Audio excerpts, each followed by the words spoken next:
রাত্রের থেকে সকাল 10টা পর্যন্ত কিন্তু বৃষ্টি অনবরত ছুটছে। আল্লাহর কি রহমত, জুমার দিনে জুমার নামাজ পড়ে গেল 2 ঘন্টা 3 ঘন্টা বিরতি দিচ্ছে, 3 ঘন্টা বিরতি। এখন আবার পুরা ভয়াবহ দেখেন, পুরাটা খুবই ভয়াবহ দেখছেন এই অবস্থা। বৃষ্টি প্রচুর বৃষ্টি হইতেছে।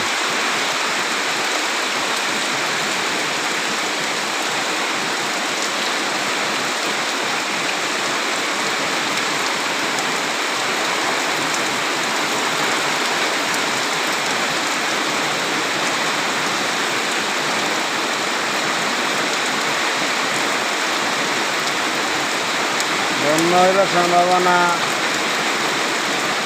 একেবারেই বেশি, যার কারণ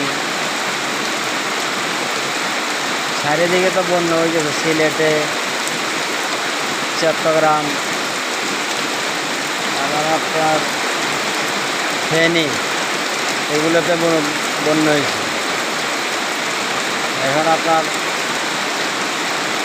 কুমিল্লাতে কিন্তু